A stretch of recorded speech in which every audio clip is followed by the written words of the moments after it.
Jésus, c'était un homme, un vrai. Bonjour, je suis Buni, avec un U comme dans Uni. Je veux aider les hommes à se lever dans leur appel avec leurs dons, leurs talents et leurs compétences, afin de faire de toutes les nations des disciples. Aujourd'hui, nous allons voir la masculinité en 7 points selon Jésus. Pour commencer, il était responsable. La veille du jour où il fut livré, il est allé prier à Gethsémani avec 3 de ses disciples. Et là, il a douté. Il a angoissé. Certaines versions disent qu'il était à l'agonie, à un tel point qu'il a transpiré des grumeaux de sang sur son front. Je sais pas si tu te rends compte le niveau de stress, quoi. Et malgré ça, il dit à Dieu, si tu peux éloigner cette coupe, éloigne-la, mais ta volonté et pas la mienne.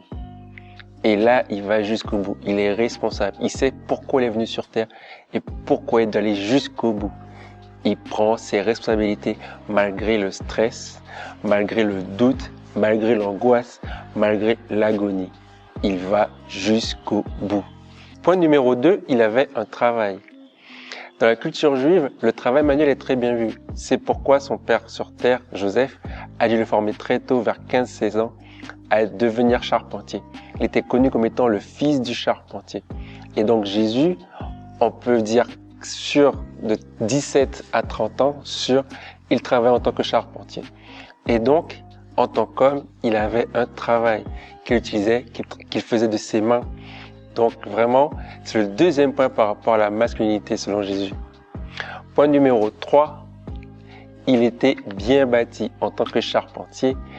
Il coupait du bois, il portait du bois, il sculptait du bois, il manipulait du bois. Donc Jésus déjà avait des mains solides. Il avait des épaules, il avait des bras, il avait des pecs, il avait des fesses, il avait des cuisses pour porter tout ce bois. Jésus était bien bâti. Il n'avait rien pour attirer le regard. Mais à l'époque, Jésus était déjà fit. Il marchait tous les jours et en plus, il avait un métier très manuel où il portait du bois. Jésus portait du bois. Il ne faisait pas que ça, mais en tout cas, il avait un corps bien bâti. C'est mon point numéro 3 pour la masculinité. Point numéro 4, il était focalisé. Dès l'âge de 12 ans, il était déjà au temple en train de lire les différents textes bibliques et en plus, il a dit à ses parents, vous ne savez pas pourquoi je suis venu sur terre? Pour accomplir la mission de mon père, hein? Il a dit ça à ses parents à 12 ans. Et moi, le passage qui me frappe le plus par rapport au fait qu'il soit focalisé, c'est avec la femme cananéenne qui vient pour sa fille qui est malade et qui lui demande de l'aide. Et lui, il répond, je suis venu pour les brebis d'Israël. Il n'est pas bon de prendre le pain des enfants et de le donner aux petits chiens.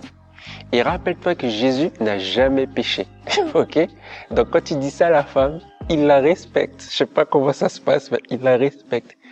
Et la femme, elle lui répond, les petits chiens peuvent manger les miettes des enfants. Et Jésus lui dit, va, ta foi t'a sauvé. Bon, revenons. Il dit ça parce que lui, il était concentré sur Israël. Il était venu pour Israël afin que l'humanité soit sauvée. Il devait sauver l'humanité en passant par Israël. Il était focalisé sur sa mission. Il a commencé à 12 ans déjà à se former et il faisait des choix par rapport à Israël, peu importe s'il venait d'un autre pays, mais toujours la foi faisait la différence. En tout cas, il était focalisé. C'est le point numéro 4. Point numéro 5, Jésus était un leader. Il savait choisir ses disciples. Il a pris le temps de prier, de jeûner, il les a choisis. Ensuite, il les a formés afin de leur transmettre les compétences, afin de transmettre le savoir nécessaire pour partager la parole de Dieu. Et en plus, il était un leader charismatique parce que là où il allait, les foules le suivaient. Il déplaçait les foules, c'était une superstar. Je sais pas si tu te rends compte. Le gars, il sort, les gens sont là, Jésus!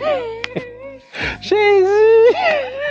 En tout cas, Jésus était un vrai leader. Il savait mener les hommes, il savait construire les hommes et il savait les diriger.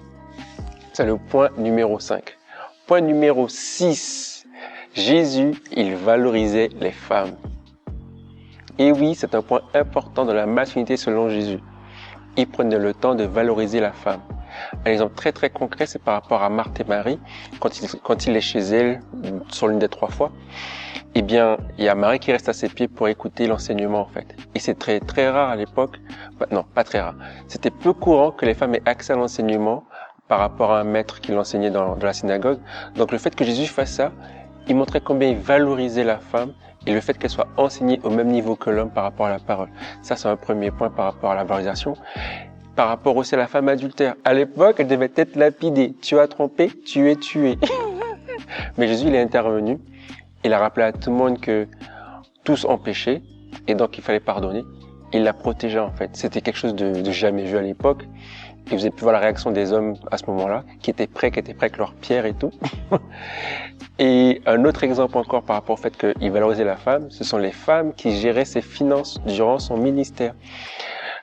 Tu pourras voir dans tous les versets que je mettrai en description, tu pourras les lire et tu verras que c'est les femmes qui tenaient les bourses du ministère de Jésus.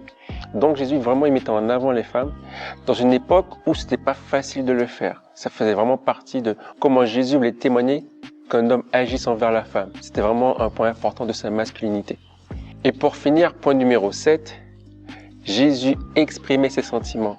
En anglais c'est vulnérabilité, mais je sais pas comment on le dit en français, donc il faut que je cherche. En tout cas, il avait cette aisance à partager, à exprimer ses sentiments, alors qu'on dit souvent qu'un homme, ça doit pas exprimer ses sentiments. Un homme, oui, ça doit pas pleurer. Un homme ceci, un homme cela. Alors que Jésus, non. Jésus était toujours authentique, toujours vrai, toujours à l'aise avec ce qu'il ressentait. Souvent, quand il faisait un miracle, c'était écrit, ému de compassion, il agissait. Ému. Et le terme, c'est splagaïzomai. C'était vraiment remué dans ses entrailles, quoi. Il agissait. Et les gens, ils le voyaient agir. Ils voyaient qu'il tenait à eux. Il y avait aussi le moment où il a pleuré par rapport à Lazare. Et c'était quelque chose que ça reste marquant pour nous dans la Bible en français parce que c'est le verset le plus court. Il est écrit Jésus pleura, quoi. Voilà. Jésus n'était pas dérangé par le fait d'exprimer ses sentiments. Et dans tous les moments, en fait, on le voit très clairement quand il fait des miracles par rapport à Lazare et aussi à d'autres moments quand il s'énerve devant le temple. Jésus vraiment était vrai avec ce qu'il ressentait, avec ses émotions, ses sentiments et il savait les utiliser pour partager son message. Aujourd'hui, on a partagé 7 points de la masculinité selon Jésus. J'espère que ça pourra t'aider à être un homme meilleur, un homme qui fait la différence dans chaque situation. Et si tu es une jeune femme qui regarde cette vidéo, partage-la aux hommes de ton entourage afin qu'ils puissent construire leur masculinité autour de ce que Jésus a fait, autour de ce que Jésus a démontré dans la Bible. Si tu as appris quelque chose, abonne-toi et mets un like. Si tu as aimé, partage autour de toi. Si tu as des questions ou des commentaires, n'hésite pas à les laisser et je prendrai le temps d'y répondre. Je te dis à très bientôt. En attendant, lève-toi et marche. Je suis Jésus, mais je ne suis pas un follower. Simplement j'ai cru, et ce de tout mon cœur. Je le crie partout, avec toutes mes valeurs. Parfois je passe pour un fou, mais toujours dans le bonheur. Je ne connais pas la honte, ni la culpabilité. Ce n'est pas en compte, juste ma réalité. Tout ce que je fais, je le fais à 100%. Je vis dans la paix, peu importe le moment. Tout ce que je veux, c'est que tous connaissent la vraie.